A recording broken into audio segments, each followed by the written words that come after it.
오늘 함께 살펴볼 말씀은 시편 87편 1절부터 7절까지의 말씀입니다. 시편 87편 1절부터 7절까지의 말씀입니다. 87편 1절부터 7절까지의 말씀을 우리 한 목소리로 함께 봉독하겠습니다.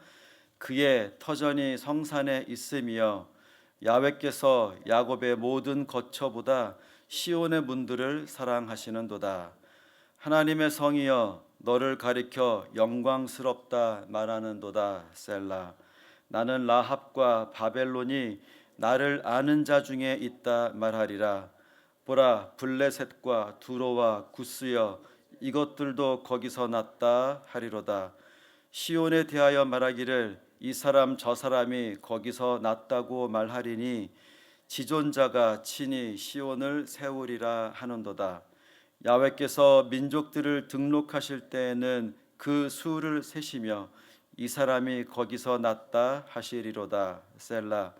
노래하는 자와 뛰어놓은 자들이 말하기를 나의 모든 근원이 내게 있다 하리로다. 아멘. 오늘은 노래하고 춤추고라는 제목으로 또 함께 은혜를 나누고자 합니다. 신앙생활을 하면서 가장 중요한 것 중에 하나를 꼽아보라 그러면은 교회라고 할 수 있을 텐데요. 신기하게도 요즘 저희 교회에서 선포되어지는 그런 말씀들을 살펴보면요, 주일 예배, 수요 예배, 그리고 이 새벽 시간에 선포되어지는 말씀들을 가만히 생각해 보면 교회, 성전, 또 이 함께 지어져가는 그 공동체에 대한 말씀들이 반복적으로 계속해서 선포되어지고 있음을 깨닫게 됩니다. 우연이 아니겠죠. 저희에게 꼭 필요한 말씀이기에 이 시기에 그 말씀들이 계속해서 반복적으로 저희들에게 허락이 되어지지 않는가라는 생각을 해보게 됩니다. 그래서 저도 오늘 교회에 관한 말씀을 한번 같이 나눠보고 싶은데요. 오늘 본문 말씀은 1, 2절에 이렇게 시작을 합니다. 그의 터전이 성산에 있으며 야훼께서 야곱의 모든 거처보다 시온의 문들을 사랑하시는도다. 여기서 말하는 시온은 예루살렘을 가리키고 있지만 단순히 이 땅의 한 지역을 말하는 것은 아닌데요. 하나님께서 친히 거하시고 또 하나님의 백성을 만나주시는 거룩한 공동체, 이 건물이 아니라 거룩한 공동체를 의미하고 있습니다. 다시 말해 오늘날 우리에게 시온은 바로 이 교회를 뜻한다고 말씀드릴 수가 있는 거죠. 마지막 7절 말씀을 제가 한번 다시 읽어보면 노래하는 자와 뛰어노는 자들이 말하기를 나의 모든 근원이 내게 있다 하리로다. 나의 모든 근원이 내게 있다. 성산에 있다 하리로다. 교회에 있다 라는 뜻으로 저희가 해석을 할 수 있겠죠. 좋은 교회를 만나고 또 좋은 교회를 세워나가고 행복한 교회 생활 또 그리고 행복한 복된 교회 생활을 할 때 우리가 노래할 수 있고 뛰어놀 수 있는 귀한 축복을 허락해 주신다라는 말씀이 되는 겁니다. 근데 그렇게 되기 위해서는 그 귀한 축복을 우리가 받기 위해서 매우 중요한 것이 있습니다. 그게 뭐냐면 교회에 대한 바른 이해가 있어야 하는 것입니다. 이 교회에 대한 올바른 이해가 있어야 되고 또 좋은 교회에 대한 욕심이 저희들에게 있어야 한다는 겁니다.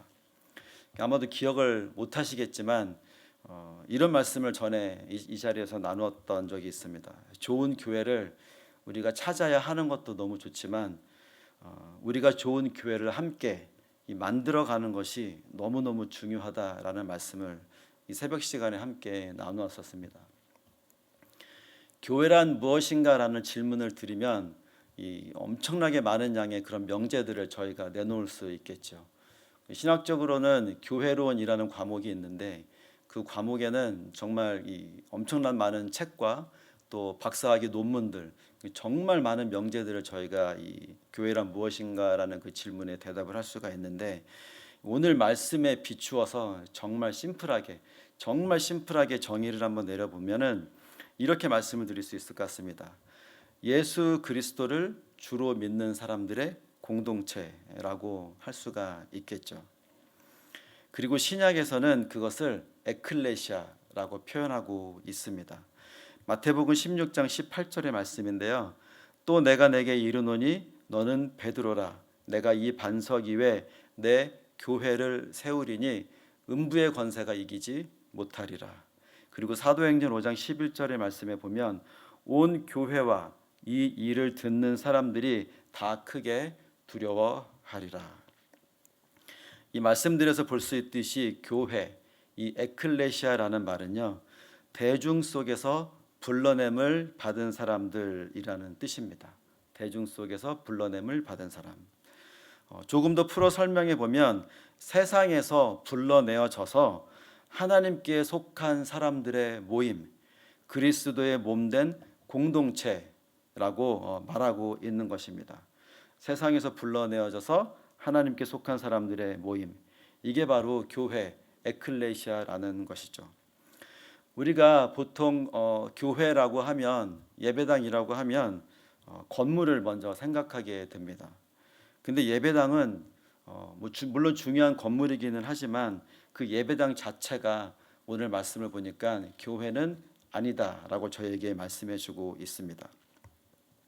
이 큰 예배당을 건축하고 또 화려한 좋은 예배당을 건축했다고 해서 그게 좋은 교회가 되는 것은 아니겠죠.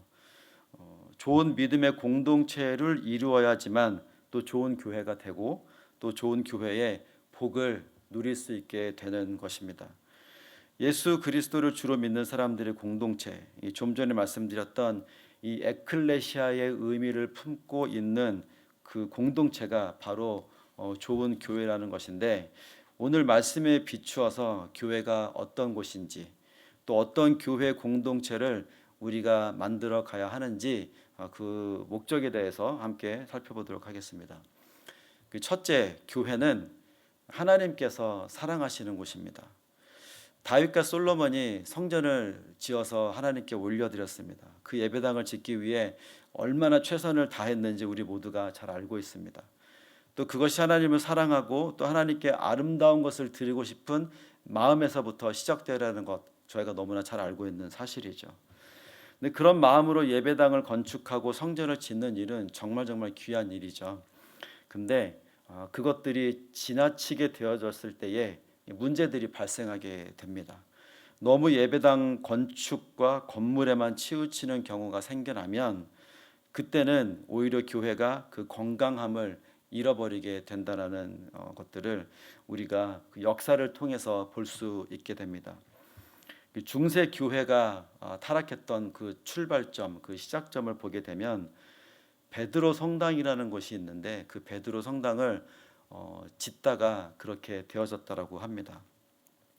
지나치게 그 성당을 크게 지으려 하다 보니까 그 성당을 짓기 위해서 많은 재정이 필요했고 그 건축비를 마련하기 위해서 면제부라는 것들을 팔기 시작했습니다. 교회 건축 헌금함에 동전이 딸랑 들어가면 죄사함을 받고, 그리고 또 연옥에 있던 가족들도 그 순간 천국으로 들림을 받는다라는 그 말도 안 되는 이상한 소리를 하면서부터 교회가 연약해지기 시작했다라고 합니다. 그리고 성직자들이 그 화려하고 웅장한 성전의 주인 노릇을 하면서부터 또 왕 노릇을 하면서부터 교회는 점점 힘을 잃고 또 나약해졌다라고 하는 것들을 우리 역사를 통해서 볼 수 있게 됩니다. 오늘 본문 2절의 말씀을 보면요, 이렇게 말씀하시는데요. 야훼께서 야곱의 모든 거처보다 시온의 문들을 사랑하시는도다. 이 말씀에 보니 하나님께서는요, 이 수많은 그 장소들 중에서 특별히 이 시온의 문들을 사랑하시는도다라고 말씀하고 있습니다. 시온의 문은 예루살렘 성전으로 들어가는 그 문을 이야기하고 있습니다. 사람들이 드나드는 통로였습니다. 그 교회 자체가 아니라, 건물 자체가 아니라 그 통로를 사랑하신다라는 말씀이었죠. 이 하나님께서는 바로 그 출입구를 사랑하신다라는 건데 이게 어떤 뜻이 있을까요? 출입구를 사랑하시는 하나님. 이 말씀은 단순히 건물이나 장소가 아니라 하나님의 백성들이 모여 들어오는 곳, 예배드리는 공동체 그 자체를 하나님이 귀하게 여기시고 사랑하셨다라는 말씀인 것이고 그 의미가 되는 것입니다. 그래서 지금 우리가 예배드리고 있는 이 장소, 이 예배드리는 이 자리가 단순한 모임이 아니라 하나님이 특별히 기쁘게 여기시고 사랑하시는 그 자리라는 사실을 우리가 깨닫게 되기도 합니다. 두 번째는 교회는 민족과 문화를 넘어서 하나가 되는 곳입니다. 오늘 본문 4절의 말씀을 보겠는데요. 우리 다 같이 한번 읽어보겠습니다. 나는 라합과 바벨론이 나를 아는 자 중에 있다 할 것이요 보라 블레셋과 두로와 구스도 거기서 났다 하리로다. 이 말씀에 나오는 민족들을 보면요, 라합은 애굽을 말하는 것이고요, 바벨론, 블레셋, 두로, 구스는 이스라엘 입장에서 보면은 이스라엘을 대적했던 나라들, 이스라엘을 힘들게 했던 그 원수와 같은 나라들입니다. 그런데 하나님은 그들마저도 이 시온 안에서 태어났다라고 말씀을 하고 계시는 그 모습을 볼 수가 있습니다. 다시 말해서 교회 안에서는 이방인도 원수도 모두가 다 새로운 백성이 되어진다라는 것이죠. 그래서 교회는 이 국적과 배경, 언어와 문화가 달라도 하나가 되는 곳이 바로 교회입니다. 이민 생활을 하는 우리에게 비추어보면 교회는 더욱더 그렇게 느껴집니다. 이 호주라는 낯선 땅에서 서로 다른 배경, 또 서로 다른 생각을 가진 사람들이 모였지만 예수 그리스도 안에서 우리는 한 가족이 되어지는 것이죠. 이전의 내가 아니라 새로운 가족을 만나는 새로운 정체성을 우리 교회를 통해서 부여받게 되는 것입니다. 그래서 세 번째, 교회는 새로운 정체성을 주는 곳이다라는 그런 정의를 또 내려볼 수 있게 되는데요. 오늘 본문 5절 말씀을 제가 다시 한번 읽어보겠습니다. 시온에 대하여 말하기를 이 사람 저 사람이 거기서 났다고 말하리니 지존자가 친히 시온을 세우리라 하는도다. 하나님은 시온 안에서 태어난 사람들에게 새로운 정체성을 주신다라는 말씀입니다. 너는 바벨론 출신, 쟤는 블레셋 출신, 저 사람은 구스 출신, 이게 아니라 이 모든 사람들은 시온에서 새로 태어났다라는 그 새로운 정체성을 우리에게 부여해 주신다라는 것입니다. 호주에서 이민자로 살아가는 저희들에게는 이 정체성을 깨닫는 것이 참 중요한 문제인 것 같습니다. 비자 영주권, 시민권 이런 신분의 문제를 이야기하는 것이 아니고요. 나는 한국 사람인가? 나는 호주에 살고 있는데 호주 사람인가? 아니면 우리 자녀들은 그 중간에 있는데 어디에 속할까? 또 늘 이런 고민들을 하게 되기도 합니다. 언어도 마찬가지겠죠. 영어만 못하는 게 아니라 시간이 점점 지나면서 한국말도 잘 못하는 것 같습니다. 그런 나를 발견할 때는 왠지 씁쓸함을 느끼기도 합니다. 전에 이런 경험이 있었습니다. 분명히 손에 주걱을 들고 있었습니다. 밥 푸는 거죠, 주걱이죠. 근데 그걸 보면서 이름이 생각이 안 나는 거예요. 이게 이름이 뭐지? 그랬던 적이 있었거든요. 한국말이 안 되더라고요. 점점 시간이 지나면서. 그런데 성경은 오늘 우리에게 분명히 말씀해 주고 있는 거죠. 우리의 진정한 정체성은 국적이 아니라, 문화가 아니라 하나님의 백성, 시온에서 난 자라는 그 사실을 우리에게 부여해 주고 계시는 것입니다. 교회는 바로 이런 정체성을 확인하고 또 살아가는 곳이라는 사실을 깨닫게 해주는 곳이라는 것이죠. 넷째로, 교회는 기쁨과 생명이 흘러나는 곳입니다. 본문 마지막 7절을 우리가 함께 읽어보겠습니다. 노래하는 자와 뛰어노는 자들이 말하기를 나의 모든 근원이 내게 있다 하리로다. 나의 모든 근원이 내게 있다. 여기서 이 근원은 생명의 샘, 기쁨의 샘, 은혜의 샘을 의미합니다. 저희가 예배드리기 전에 시온성과 같은 교회라는 찬송을 들렸는데 2절 가사에 보면 그런 말씀이 나옵니다. 교회에서 흘러나오는 생수 때문에 주변에 있는 모든 사람들이 목마르지 않게 된다. 그 찬양의 가사가 있었는데, 다시 말하면 우리의 시작과 끝, 우리의 삶의 힘과 기쁨의 원천이 하나님께 있음을 선포하는 그런 가사이고 선포하는 그런 말씀이 되는 것이죠. 우리는 때때로 그 기쁨의 근원을 세상에서 찾으려고 합니다. 세상이라고 하면 어떤 게 있을까요? 돈, 명예, 혹은 사람들이 나를 인정해 주는 것, 그런 것들을 통해서 찾으려고 하지만 그 모든 것들은 결국은 사라지고 마는 것이죠.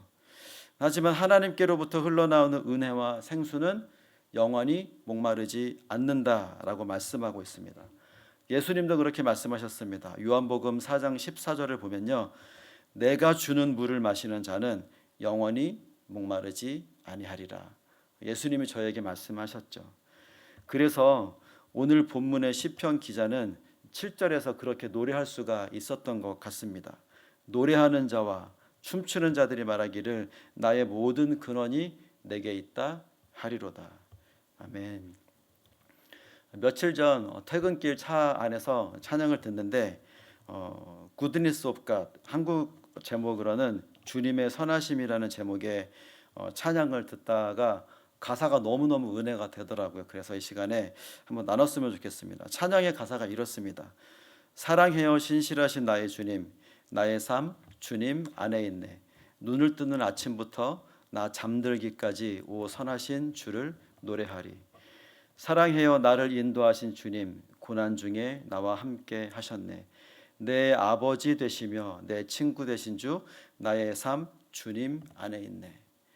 신실하신 나의 주님, 나의 삶을 인도하셨네. 나의 모든 호흡 다에 오 선하신 주를 노래하리. 내 영혼이 은혜의 샘을 만났기 때문에 우리들의 입술에서 노래가 나오고요. 또 구원의 그 경험을 했기 때문에 춤을 출 수가 있는 것이겠죠.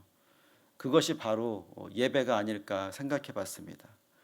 그래서 이런 정의를 한번 내려봤는데요. 예배란 억지로 드리는 의무가 아니라 은혜의 근원을 경험한 사람이 이 자발적으로 하나님께 드려지는 찬양과 감사의 고백이다라는 정의를 내릴 수가 있었습니다. 신실하신 나의 주님, 나의 삶을 인도하셨네. 나의 모든 호흡 다에 오 선하신 주님을 노래하리라. 이런 귀한 고백이 저희들 삶 가운데에 항상 고백되어졌으면 좋겠습니다. 그렇다면 오늘 이 말씀을 우리의 삶 가운데에 어떻게 적용을 할 수 있을까요? 세 가지 아주 그 간단한 솔루션을, 되게 쉬운 솔루션을 한번 드려보도록 하겠습니다. 첫째는 교회를 소중히 여기면 됩니다. 이민생활은 바쁘고 또 때로는 이 생계를 위해서 주일까지도 일을 해야 하는 그런 상황 가운데 놓일 때도 많이 있습니다. 하지만 그런 현실 속에서도 우리가 교회를 절대 가볍게 여겨서는 안 됩니다. 하나님이 아까 저희들에게 말씀하셨죠. 하나님은 시온의 문들을 사랑하신다라고 말씀해 주셨습니다. 우리가 예배하는 이 공동체를 특별히 하나님이 사랑하신다고 말씀하셨습니다. 그래서 힘들고 피곤해도 교회를 지키고 또 예배를 지키는 그 일에 우리가 결코 헛되게 이렇게 좀 너무 쉽게 생각해서는 안 되느라는 것이고요. 둘째는 교회 안에서 우리가 서로를 이해하면 됩니다. 서로 다른 배경을 가지고 있다라고 말씀을 드렸었죠. 어떤 분은 한국에서 오랫동안 신앙생활을 했던 분들도 있으시고 어떤 분은 이곳에서 예수님을 처음 만난 분들도 분명히 있을 것입니다. 또 어떤 분은 경제적으로 넉넉한 그런 위치에 있는 분들도 있고 또 하루하루가 정말 힘든 삶을 살아가는 그런 저희 성도님들도 있겠죠. 그렇지만 하나님 안에서 우리 모두는 시온에서 난 사람이다라고 말씀해 주셨습니다. 서로를 구별하지 않고 한 가족으로 품을 때 교회는 더욱더 교회다워질 수 있다라는 것이고요. 마지막 셋째로 교회는 우리의 정체성을 새롭게 해주는 곳입니다. 우리는 종종 외로움과 정체성의 혼란에서 살아가게 됩니다. 하지만 교회 안에서 우리는 하나님의 백성임을 확인할 수 있고요. 또 새로운 가족이 되었음을 인정하고 그 안에서 새로움을 얻게 되죠. 우리의 1.5세대, 2세대, 더 나아가서는 3세대, 우리의 손자와 손녀들이 교회 안에서 나는 시온에서 난 사람이다, 나는 하나님의 자녀다, 하나님의 백성이다라는 그런 확신을 갖는 우리의 자녀들이 되었으면 좋겠습니다. 말씀을 정리해 보겠습니다. 시편 87편은 우리에게 분명히 말씀을 하고 있습니다. 교회는 하나님의 사랑하는 곳이고 또 나라와 민족과 문화를 넘어서 하나 되게 하시고 우리에게 새로운 형제와 자매, 새로운 가족, 공동체의 정체성을 부여해 주시고 생명과 기쁨의 근원이 되는 자리라는 귀한 가르침을 이 시편 87편 말씀을 통해서 저희에게 가르쳐 주고 계십니다. 또 교회는 생명의 근원이 흘러 넘쳐나오는 그런 곳입니다. 세상에서 지치고 세상에서 상한 영혼들이 교회에 와서 다시 살아나고 또 말씀을 통해서 기도를 통해서 새 힘을 얻는 거죠. 그래서 교회 안에는 언제나 노래가 있고 춤이 있고 예배가 있고 기쁨이 함께하는 그런 것이 바로 교회라는 것입니다. 그래서 이런 고백을 할 수 있는 것 같습니다. 나의 삶의 근원은 오직 하나님이시다. 그분 안에 참된 기쁨과 만족이 있다. 또 이런 믿음으로 주님께 나가는 우리 모두가 되었으면 좋겠습니다.